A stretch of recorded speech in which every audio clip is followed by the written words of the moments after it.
Good evening, family. You've tuned in again to the Journey 2020. We this week, as most of you know, is the Martin Luther King holiday celebration, and for many people in the country, it's simply another day off. But as a number of folks have said, it should not be a day off, but a day on. And I'll explain that a little bit more as we go through our broadcast. But I'd also now like to have, I'm going to say not my partner in crime, but my partner in positivity. Okay? Did you like that one, Charles? Yeah, my yeah, partner yeah, in positivity. I like that one. Is here and is going to be he and myself. We have one other guest that may show up, but we'll see what happens with that. Okay. So, Charles. But that's okay because when you say positivity, that's what we are today. Whether she shows up or not, the show will go on. Be positive. Yes, There you go. yes, there you go. yes. And we will be talking about someone who we all know about the impact and the difference that he has made on our lives, and so he's an easy person to talk about. Yes. And it was funny because it wasn't until years later that I realized that him and my father was born the same year. Really? Okay. Yeah. My father just last month in December turned 84 years old. So Wow. Martin Luther King would have been 84 years old. Right? Isn't that amazing? Right. He was born in 1929. 29, exactly. Yeah. So as we celebrate his birthday, and then we go into Black History Month, and there are some things that I would love to ask you and like to get your opinion on when it comes to our history, and want some of your personal opinion. So, by the way, I'm sorry, I'm Charles Morris. It'd be great if I introduced myself. And welcome to the Journey 2020. So, back to you. Right. And again, you just reminded me, I didn't introduce myself, and I'm Dr. John Robertson, psychologist, and also, co-host of the show. Well, as you were talking about the fact that Dr. Martin Luther King Jr. would have been 84, and that by itself is amazing. The thing that I come back to several times is the fact that he was assassinated when he was 39 years old, from what I remember. Okay. And to have accomplished as much as he did in those 39 years is just amazing. Well, it's funny how God works when your destiny is what it is and your purpose is your purpose. That's just the way that it is. That's the way the script was written. And so when you think, because you just said something to me that I didn't know when you were talking about how young he was, and I never really thought about it in the sense of being a scholar, because knowing that he was an intelligent man, yes, right. But there's lots of intelligent people that are academically able but don't have that spirit. Exactly. So I never looked at it from an academic part. I just always looked at the spirit and what drove him. That spirit that God gave him. Right. So God placed that on him to make that change for us. Right. And as we talk about it, it wasn't just him, but of course there was many around him. Yeah, absolutely. And that they served their purpose. And there was, then as you learn in life, as we know about the people, that we can recognize their name. But once you get old enough to realize that there were a lot of Martin Luther Kings. Oh, yeah, exactly. A lot of them. Yeah. It's just that one, God placed him in the forefront. And I'll share a story and something that I can be proud of, that I've heard several people in my family tell me the story, and each one don't know that the other one told me the story. So when they talk about my grandfather, who I think was a little ahead of his time, and I tease all the time because my grandfather was a nerd. Very, Okay. very, very smart guy. And I was like, they didn't pass that gene on to me. I was about to say just the opposite. You know, No, no, no, no, no, no. I think You that no, depth of thought no. You comes don't from those genes. understand. No, you don't understand. People in my family on my father's side, Uh-huh. oh, they're just they're just nerdy people in the sense of academically able. Right. Okay, Okay. they can go and go to college, go to school and make A's like that. No, no, no, no, no, no, no. They didn't pass that gene on to me. I hear you. Okay, Well, so well, listen. I'm going to give you a little food for thought, okay, and also for our audience okay, and whatnot. And I go back to one of our preachers, and really almost a contemporary of Dr. King, and that's Pastor Jeremiah Wright. And many individuals remember Pastor Wright when the quote, that he was criticized for right, with President Obama. But one of the other things that he said that I'll never forget, and he said, as we tend to think of ourselves as a people of African descent, each one of us has a skill, a calling, a gift. right, And he says, just as it would be boring at Christmas if everybody got the same gift. right. So he said that we all get different kinds of gifts. Oh yeah, And he said that your gift may be different from my gift, from the other fellow's gift, etc. But that, and these are his main words I remember. And he said, different does not mean deficient. right, Okay. right, right. So I'm not going to let you how No, do you call no, it? no. No, I got that. I'm not going to let you dispel the nerdiness gene that is lurking somewhere up in there. Okay. Okay. Now, and we can talk about that on another show because I think that's a very good topic based on when you grow up and then how you measure yourself. Yeah. Okay, and then exactly. you measure yourself, and then what happens is you measuring yourself against somebody else's strength versus your weakness. And so because what you see, what you think should be your strength, you're not able to go to your strength Right. because you're too busy fighting your weakness, which is somebody else's strength. Exactly. So, but it took a while to get there right. because, when you don't know that you're dyslexic and you have a learning disability and you see all this in your family, you don't understand. Right. But I say this to say that my grandfather, who was one of the co-founders of Phi Beta Sigma, and okay. as a matter of fact, we just celebrated 100 years, just had a conference here last week. Okay. But more importantly, he was born 1891. And back then was a professor at Howard, but he had a couple of bachelor's degrees, had a couple of master's degrees, and he had a couple of PhDs. Wow. So in all of that, when I hear, and I remember having to kiss him goodnight. That's and it's funny because when I think of him, I think of his beard that I felt on my face. That's for some reason that's just stuck in my mind growing up, and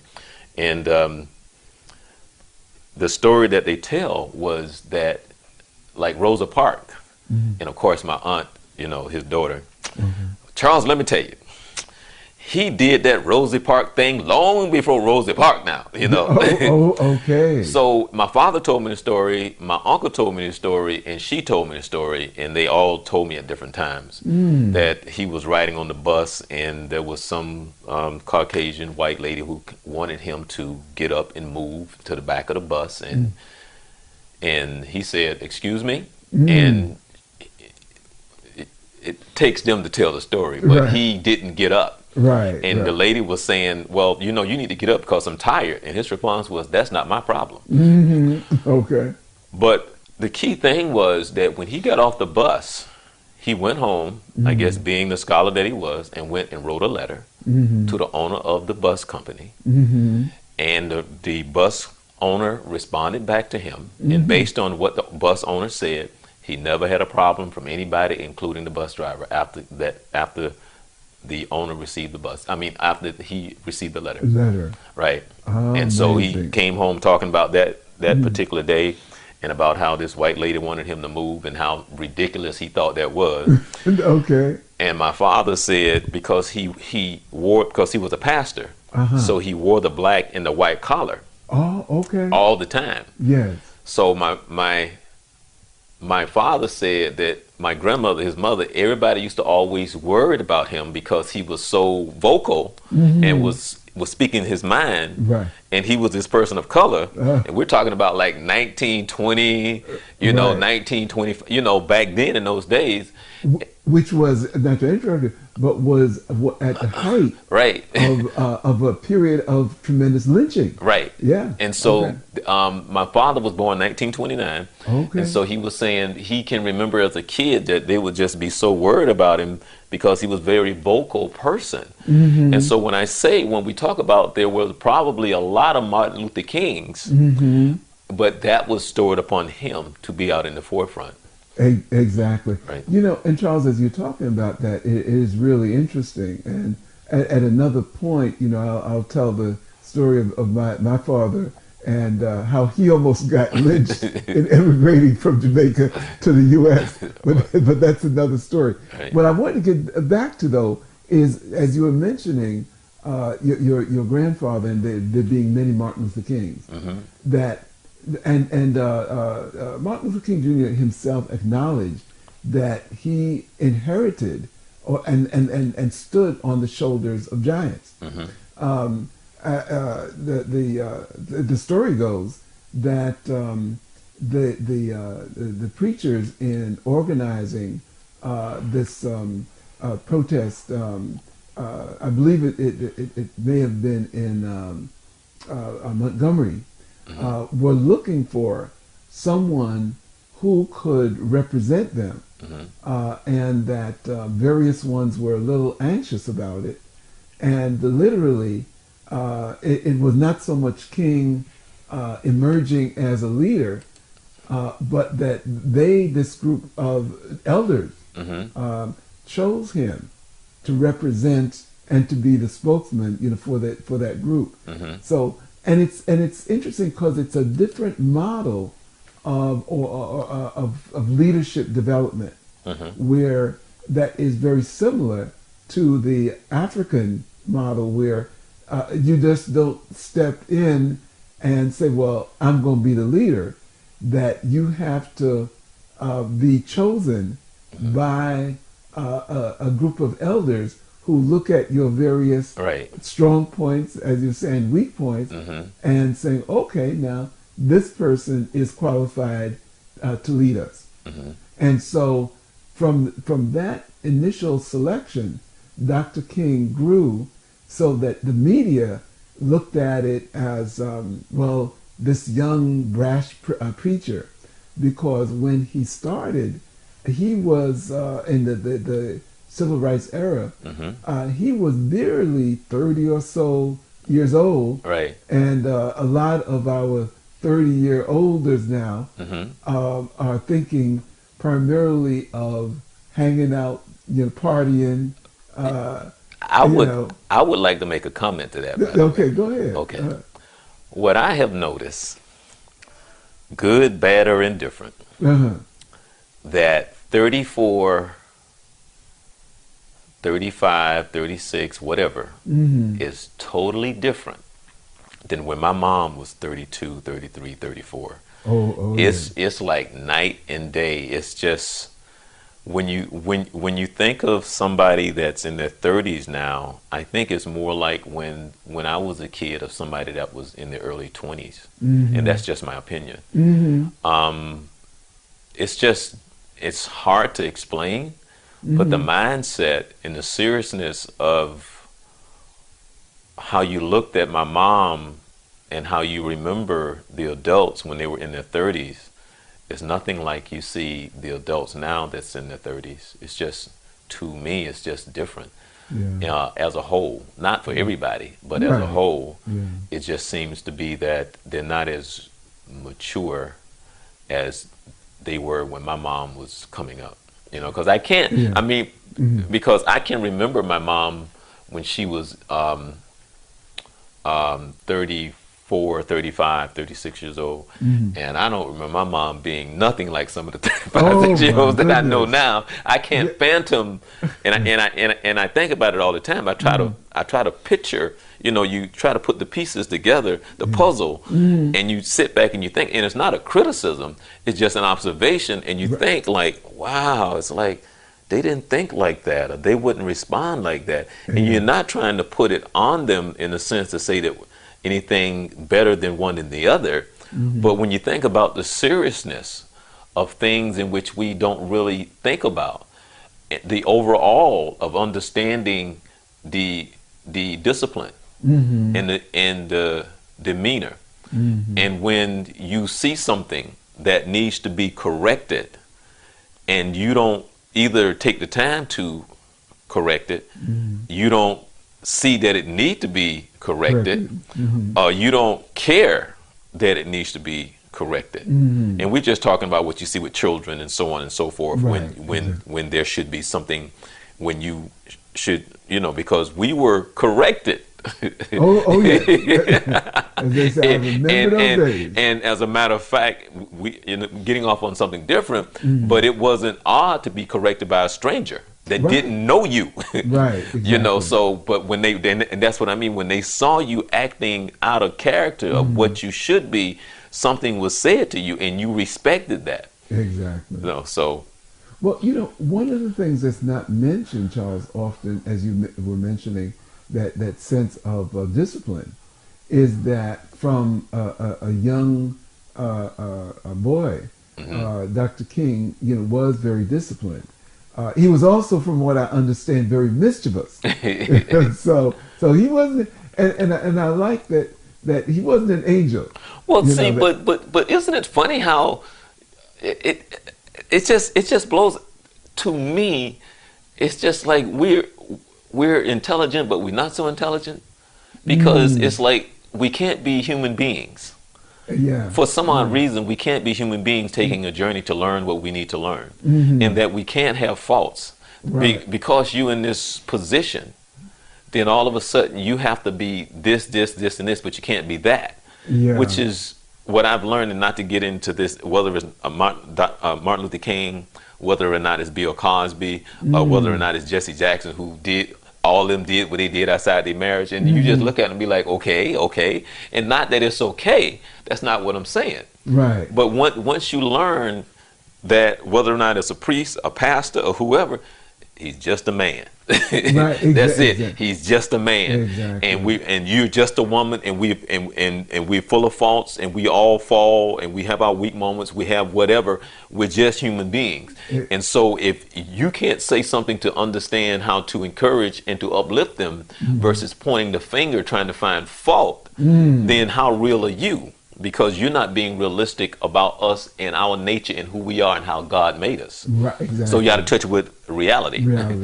And that's such an important point, because one of the things that looking at some background information of Dr. King, that I found out that he was graduated, he graduated from high school a little after he turned 15. Or not? No, he didn't graduate. He started taking college courses and was admitted to Morehouse College at age 15. Okay, he was able to finish Morehouse by the age of I believe it is 17 or 18, and went on to Crozier Theological Seminary. So here was a young man on a trajectory towards destiny.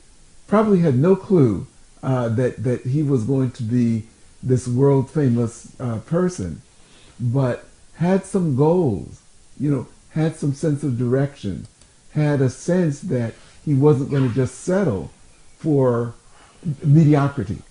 And so I think that's some of one of the things that we often don't consider when we consider the life of Dr. King.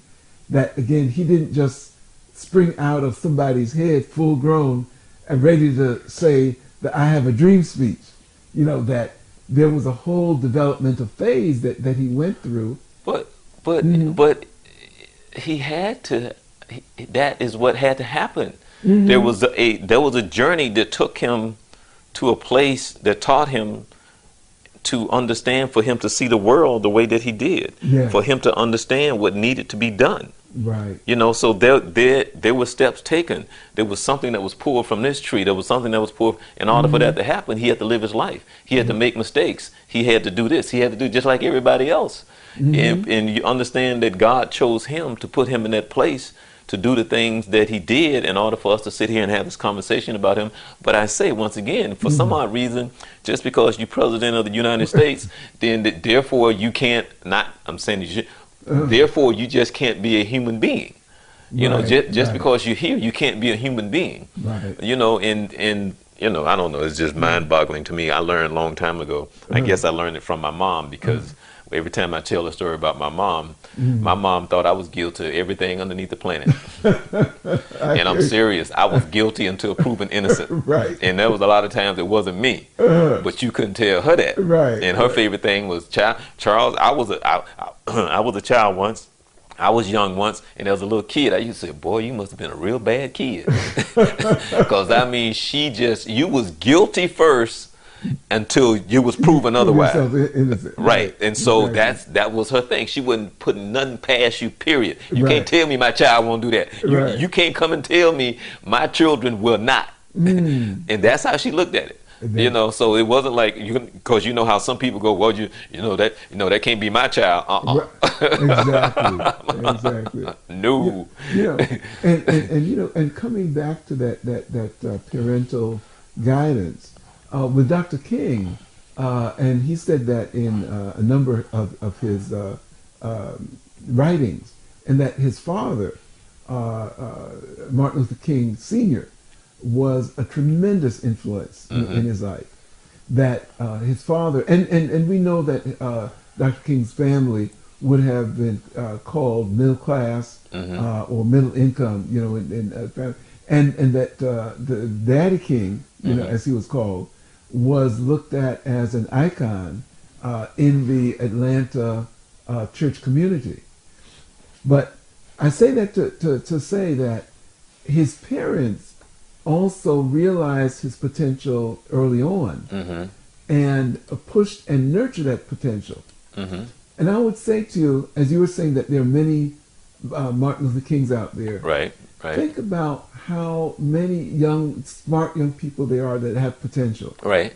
But somehow don't have that parental guidance, you know, that Dr. King had. Don't have the sense of parents who are going to see the child as being gifted, right, and to work with him and nurture him or her so that that gift is able to come out. Right. Because think about if Dr. King had parents that were totally unmotivated, okay, that would just kick back and say, well, if you want to go to school today, that's fine.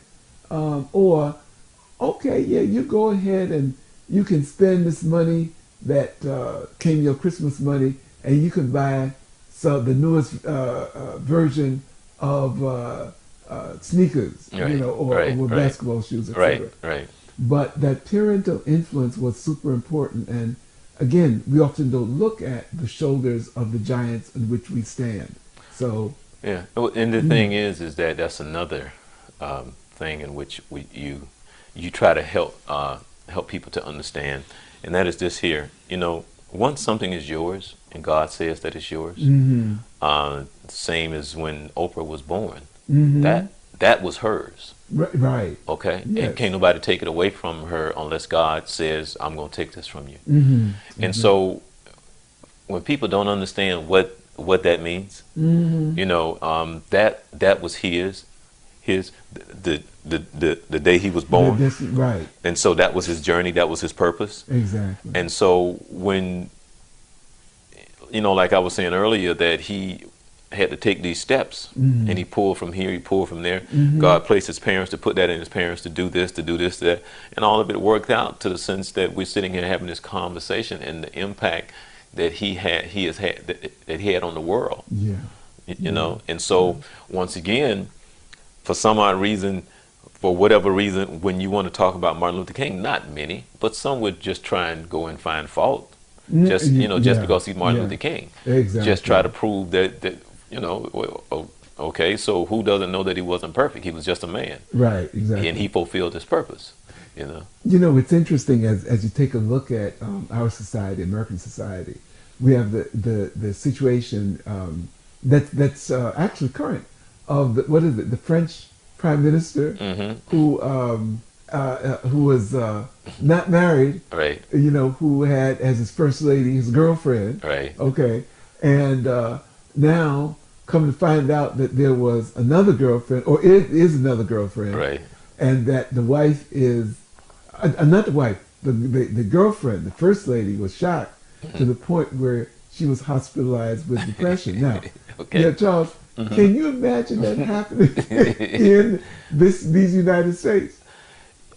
You know, I will say this: the older I get, Mm-hmm. the more I learn how God made us so self-centered and egotistical. I often wonder how someone like Donald Trump can stay humble.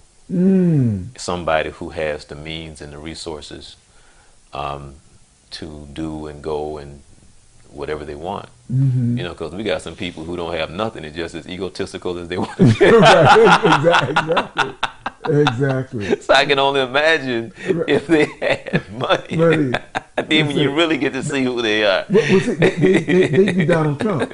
You know, a lot of it. Okay. Well, I mean, to the point that we know about some people who are just arrogant that way, Right. and but then there's many who are just as who has wealth, and they're so good about staying under the radar about all the things that they do, and the Mm-hmm. money they give away and the people that they try and help, and they don't ever want to attach their names to it, you Mm-hmm. know. And there are a lot of people that are like that, Exactly. you know. And so Dr. Martin Luther King, what God placed on him, made the difference, and kind of in a way for those who, and this is and I'll ask you this right here, um, because of what has happened to us, our history. Mm-hmm.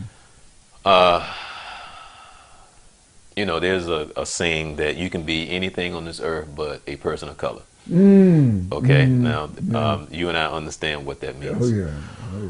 but how we're looked at and viewed around the world, Mm. how we're labeled, Mm-hmm. stereotyped or whatever. Mm-hmm. To me, I think that the only thing, most of us, I wouldn't say all of us, I think most of us just want to be recognized Mm. as a culture, a Mm-hmm. people Mm-hmm. that had been abused and that had been taken advantage of Mm-hmm. and that was put into slavery and all these things that was forced upon us. Mm. And all we will be looking for is just say, okay, we were wrong and we're sorry. Right. But Right. I think what I feel in this country is that we were supposed to be. Mm-hmm. That's what you labeled as, and Mm-hmm. that's is where you should have been. Mm. And if we had a chance to do it all over again, we probably would. What? And so I think that's where there's a problem, Yeah. because there's nothing wrong once you realize that this was the past Mm-hmm. and this is the current day. Right. In times we still have our struggle, Mhm. but I think what we face as people that we're always talking about, which they seem to always say, well, you know, we all always talking about. That's because we face it every day. Things that you don't seem to understand. And so what Exactly. I'm saying is that if there was something in this country or in this world to just say, you know, you are people and you are just as equal, Mm. and that you were done wrong and we're sorry. And I Right. think that would make all the difference in the A world. tremendous difference, you know. And you said something, you know, just you know, really very important, and that is that sense that you know that I got from what you were saying, that we are more alike than we are different. Right. Okay, and I think that was one of the messages that Dr. King, you know, was talking about, but which at times got lost in the political ferment that was there. So that sense that that we are alike, that we have the same kind of desires, of wanting some freedom, wanting our rights, so to speak, and wanting to be respected. Right. But that's how we are by nature. Everybody want to be respected. Yeah. You don't necessarily have to like me, but there's no reason to disrespect me, especially if I'm just walking in the door. You don't know me. I'm not disrespecting you, and I don't necessarily have to like you either. Right. But I can respect you as a human being, but I do that because of who I believe in and who created me. And so Yes. that's my nature. Right. But I think that's the problem when somebody who thinks that they are above you just simply because of the color of their skin, and because they look at you and because of the color of the skin, then you are this, Right. without even knowing anything about me. About you. And that just shows the ignorance of who you are. Right. So I don't know how you can be more ignorant than that. It's difficult to do that. And it was interesting, a couple things that talking about Dr. King, that he received the Nobel Peace Prize in 1964. Okay, and he was at that time 34 years old. Imagine, Right. you or I at 34, and we're receiving a Nobel Peace Prize. Despite that extraordinary accomplishment, there were many individuals, just as you were saying, who would say, he ain't nothing. That he's just a front for the white man, Right. and he's just another. And I think the word at the time was he's just another colored who's trying to pimp his way, Right. to some wealth, et cetera. And the reality is that he could have made buku amounts of money, but with him dedicating his life to social justice, Right. and the other two things, and I hope we have time to talk about it a bit, that not only was he, trying his best to level the some of the indignities of racial injustice, but he also was extremely concerned about poverty, and not just poverty of black folks, but poverty period. He had said that for the richest country in the world back then, and this is mid-1960s, to have as many poor people that we had, was just morally unacceptable. Which is the same as today. Exactly. Same as Right. today. Exactly. And probably his most controversial contribution was, his protest against the Vietnam War. Right. Yeah. And there were many folks, who had joined him in civil rights, but then when he got onto the Vietnam War, they said, "Oh no!" Oh, I know. Lyndon Johnson loved him, right? Right, exactly. And just totally disowned him.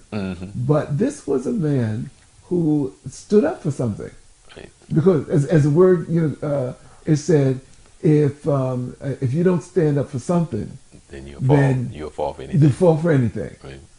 So those are some of both the small things that I believe made the character of this man. And yes, we know that he was not perfect. He was accused of womanizing at a point. I don't know how true or untrue it is. It also, interestingly, some almost 30 years after his death, some folks, for whatever reason, took a look at his doctoral dissertation. Okay. Wow. Now the man is dead 30 years, and they went through his doctoral dissertation to try and prove that he really didn't write it, or that it was plagiarized. Right. Okay. And so this got to be big play, and this was around the time when a number of states were considering making Martin Luther King holiday a federal Right. holiday. Mm-hmm. Well, they took a look at the dissertation Mm-hmm. that was written in the 1950s, Mhm. all right? And they said, oh, we see a word here that looks similar to another word there, blah, blah. To make a long story short, it was never proved as far as I know, okay? It's just interesting that you would actually would take the time to do something like that, and just the mind, just the state of mind, you know. How much do you have to hate somebody to take up your time to try and do something like that? Well, Charles, we see that occurring today with President Obama. That's what I mean about people of color, and then how people see us. Right. Like, you really have to just have this, whatever it is, where you just dislike so much that you, like I said, just it shows, it's a sign of sheer stupidity. Yeah, You know, yeah, and it'd be like, yeah. but it's just because you're so arrogant. Your arrogance just supersedes at everything that just you expose your stupidity. Exactly. You know, and that's really what it is. And one of the things, taking a look at it as a psychologist, and I think that Charles, you know, you probably have seen this in many of the young people that you work with, that in many ways that they will, you know, go ahead and try to put, you know, one of their friends down, who is doing the proper things, doing the right things, as you mentioned a little bit earlier. May be a little nerdy, who was getting good grades in school, you know, et cetera, et cetera. And they will try to bully them, to put them down, to say, oh, you know, they just phonies, et cetera. But often when you really sit with those kids, you find out that they have a low self-esteem. Right. That they don't think of themselves really as being so superior Right. to this poor nerdy kid.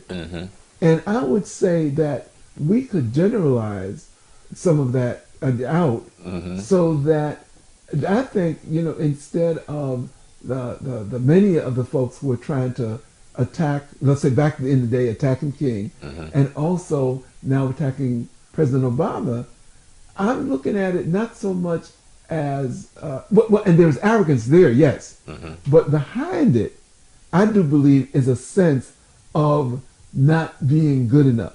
Okay. Okay. Okay. A sense of insecurity. Okay. See, now, I'm gonna change it just a little bit. Okay, go But ahead. no. See, you just gave me an idea for a great show. Okay. Okay. Okay. And we need to pull this off. Okay.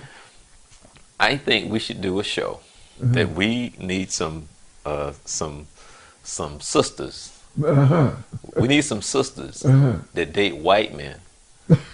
No. Listen. Okay, I love it. No, you always listen. come up with some bad ideas. Go ahead. We need some sisters that date some white men, and we need some white women that date black men.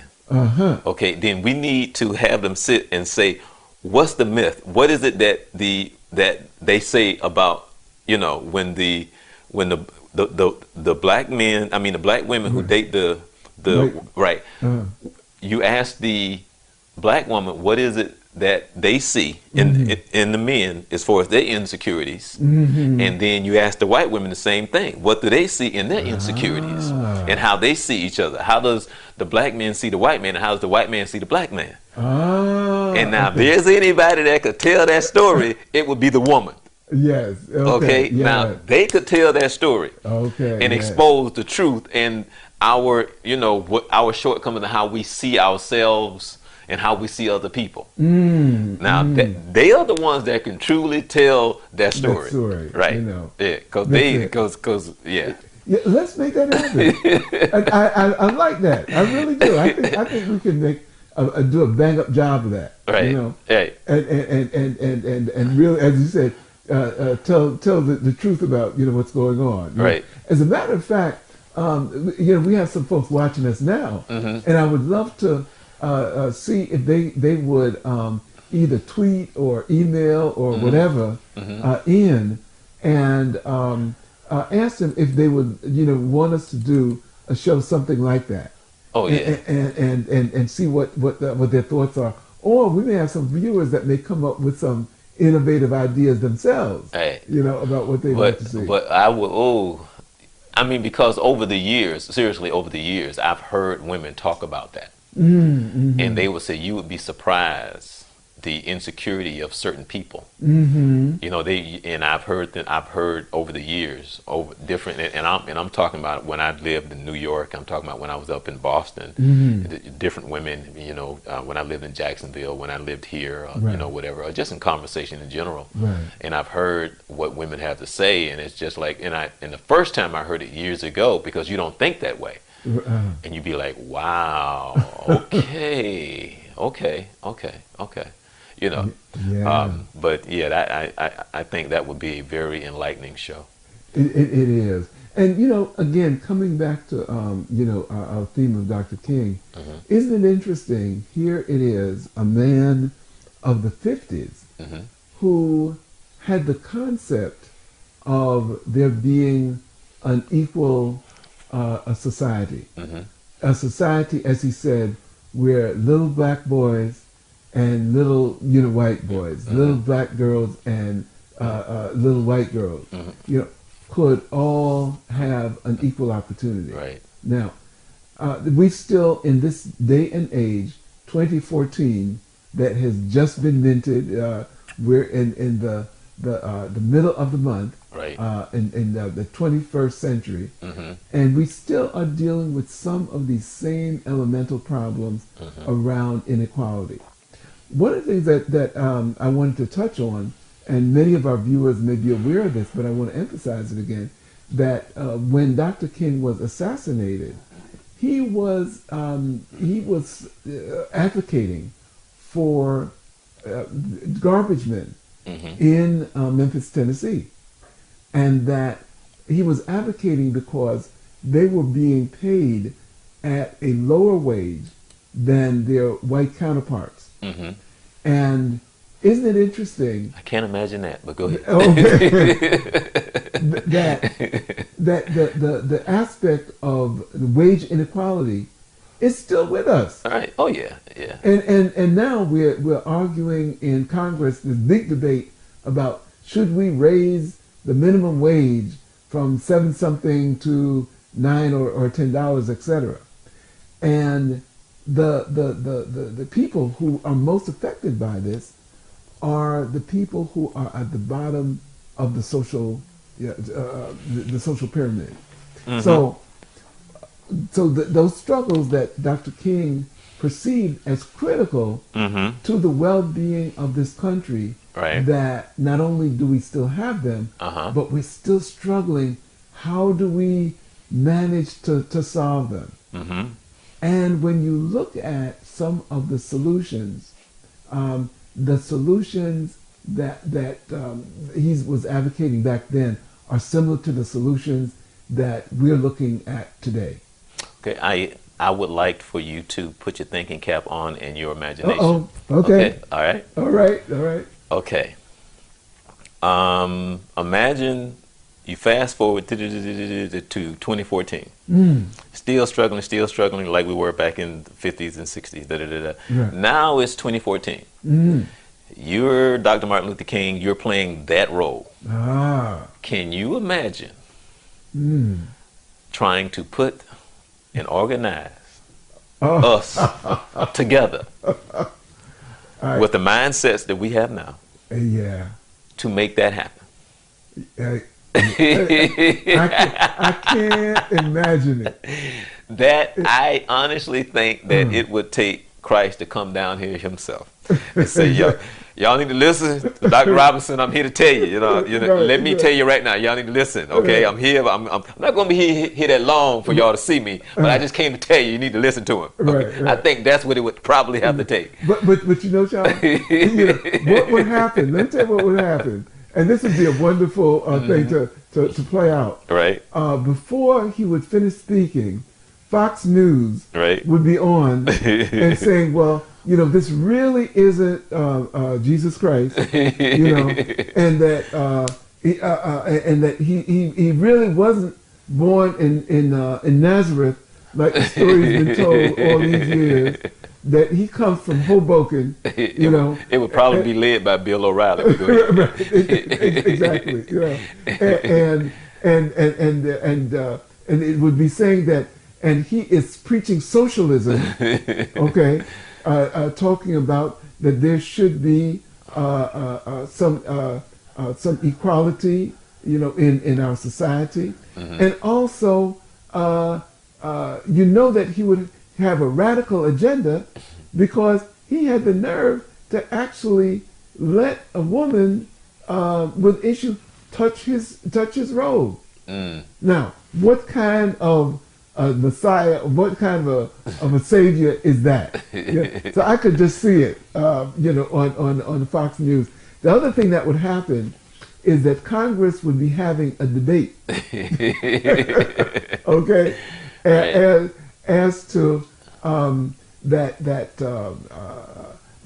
whether you know, he was talking about a revolution or radicalism because he said, well, give to Caesar what is Caesar's, you know, and to the Lord what is the Lord. Right. They would be debating that like it's going out of style. Right. You know, so when you said try to imagine it, Right. I would. It would take a whole lot of brain power to imagine how that would work.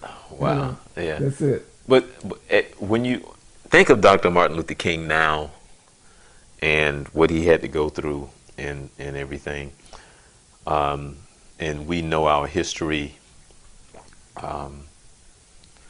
how do you think, well, yes, I'm going to ask a question now. Oh no, that's all right. No, I mean, when I thought about the question, I'm like, well, do you honestly think that our young people really understand what Dr. Martin Luther King and what Oh, no. all of that Oh, no. meant and Oh, no. what took place in order for them to be able to wear their pants down? As they say, you know the answer to that better than I do. You know, And I think that's what really hurts me, yeah.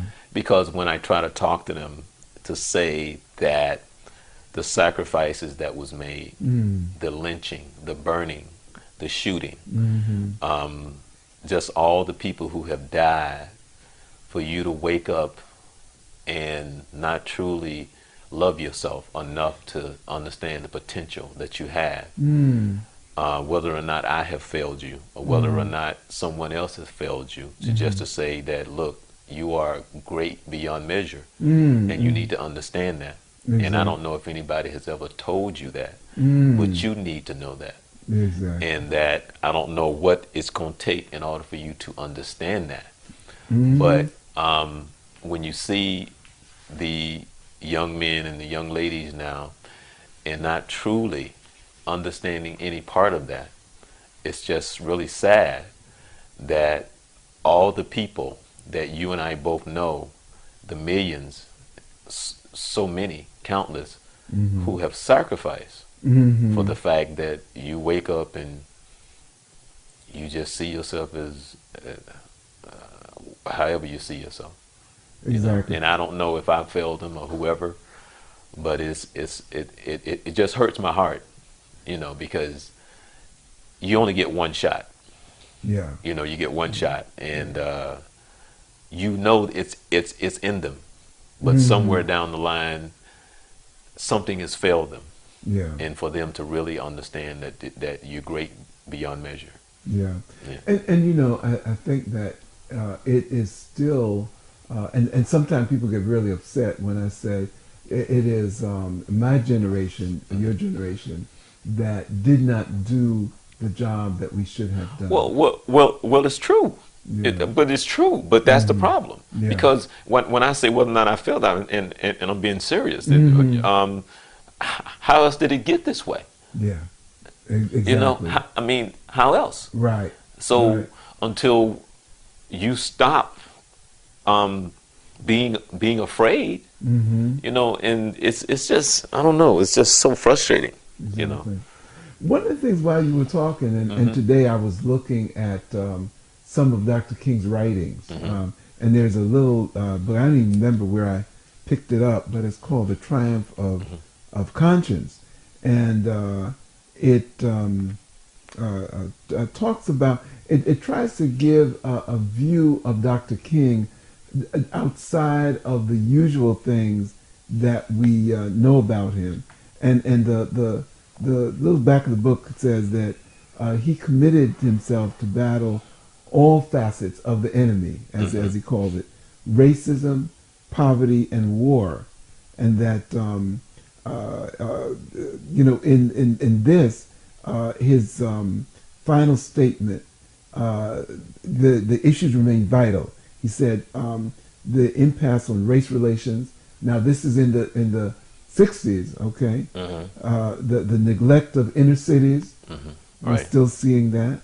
The moral deterioration of our society through the war, and the corruption of our values by acts of destruction. Right. Now, this could have been read out of today's headlines. But the more things change, the more things stays the same. Yeah. Our challenges and our fights and our struggles are still the same, and They're they will still the same. Continue. I think the difference, in my opinion, is that there's more freedom that we have, but I don't think we are as free as we were, in the sense of the togetherness that we had back when we weren't free as we are today. So I say that in the sense that we're not as free because we don't work as well as we should to unite. So it's like, it's almost like, okay, well, we decide that instead of like trying to make a big hole to let everybody out, let's make an itty bitty hole so just some of these little people right here can squeeze through. Right, exactly. But we have the potential and the ability to make a really big hole so everybody can get out of here. Right. Exactly. So it's just, it's just interesting how insecure we are. And I think a lot of it also has to do with the insecurity of really not understanding who God really is. Because we try to hold on to something. Once again, that's, if it's yours, it's yours. It's yours, exactly. And so what we learn is that majority of our lives, we're so busy trying to get the little crumbs. And so when we get a little piece of the crumb, be like, oh no, I can't, I got to hold on to this crumb. Right. But the crumb has more to do with our mindset and how we got there to be dealing with the crumbs. Absolutely. and not looking that we really are, to follow your thought, that we really are entitled to a full meal. Right. That's it. Let me just read this little section of because as you were talking about how Dr. King thought about young people and at the time. And there's a little section in there that talks about youth and social action. And he said that the largest group of young people is struggling to adapt itself to the prevailing values of our society. Without much enthusiasm, they accept the system of government, the economic relationships of the property system, and the social stratifications, both in gender. You can hear the voice of Dr. King, in these eloquent words. He says, but even so, they are a profoundly troubled group and are harsh critics of the status quo. Don't we see that today? Yes, definitely. And he says, in this largest group, social attitudes are not congealed or determined. They are fluid and searching. Though all recent studies point to the fact that, and again, don't forget, this is the late 60s, that the war in Vietnam is a focus of concern. Most of them are not ready to resist the draft or take clear-cut stands on issues of violence and nonviolence. He says, but their consciences have been touched by the feeling that is growing all over the world of the horror and the insanity of war, of the imperative need to respect life, of the urgency of moving past war as a way to solve international problems. That was just one of the things as he looked at youth at that time. Now it's interesting, as you were talking about, well, what would happen, what would Dr. King say? without the leadership at that time standing up Right.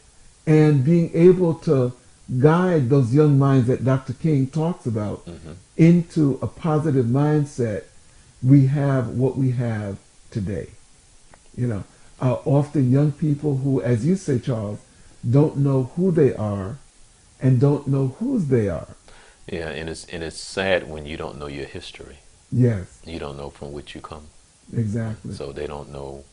They don't, and I think the saddest part is they don't even want to know. They Want don't to care. know. They don't care enough to even want to know. One of the things that I would recommend, and this doesn't have to do with Dr. King, but very much of what we were talking about. This movie came out, 12 Years a Slave. Right. Hmm. And I have not seen the movie as yet, but one of my relatives was kind enough to give me the book, Hmm. and I read the book over the Christmas holiday. It's a quick read. It Hmm. really is great. Hmm. But when I read the book, and this is a day-to-day uh, monologue of what this man went through Right. in the 12 years of slavery. Right. And I think if our young people could do something like, and I know a lot of them don't read, Hmm. but if we could encourage them to read that book and to know what it was like as a free man Hmm.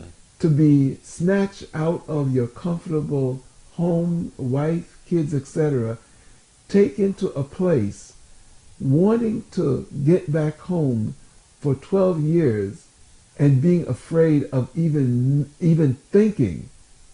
And although he thought continuously about getting away, but thinking about how he was going to do it. Hmm. So that would be one of the things that I'd advise our young people to do.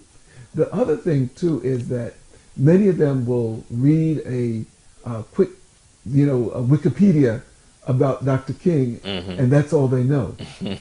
And I would encourage them to read the autobiography that John Lewis, the current congressman, put out, about his struggle as a young man, because I believe he was only 23 or Hmm. so at the March on Washington, and where they were afraid, the leaders, that he was just going to send the place up in flames Mm. with the speech that he had.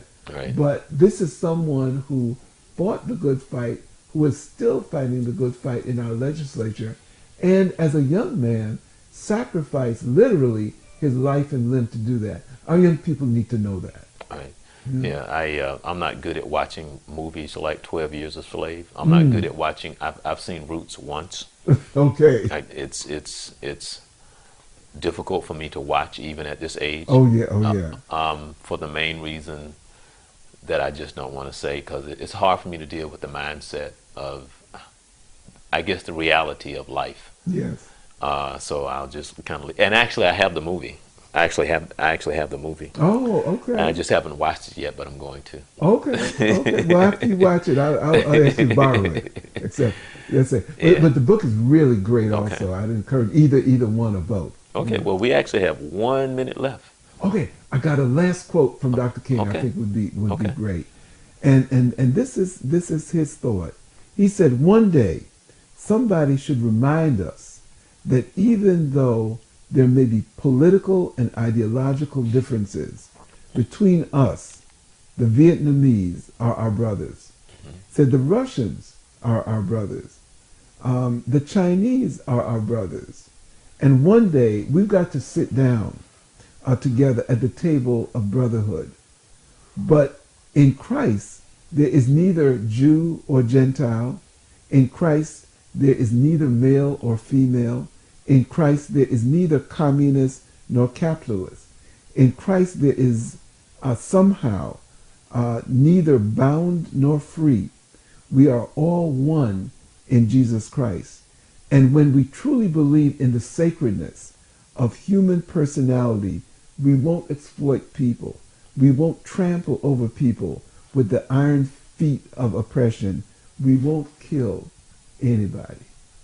And the thing is that when you speak as my pastor would always say, Pastor Jenkins say, well, when you are a person who believes in Christ, and when the world sees you, you are a peculiar person because they don't understand, you know. And so it's not that you're better than, it's not that you're saying that you're above, it's just that your perception is that the spirit that God gives you, looking at everyone as equal.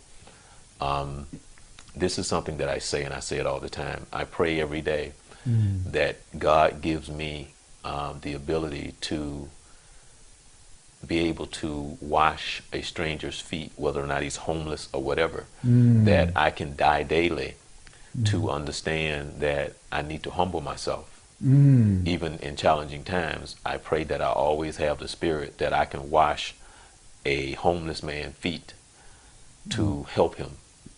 And that's the spirit in which I pray for every day.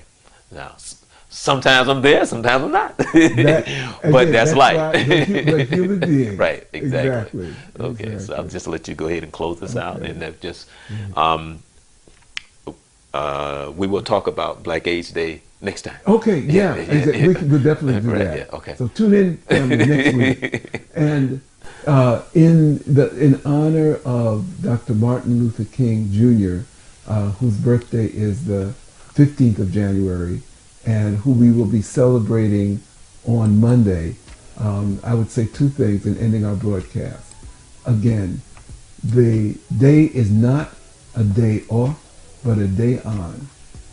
And our slogan from the Journey 2020 is, the journey is from you to me and from me to you. Good night. We'll see you next week.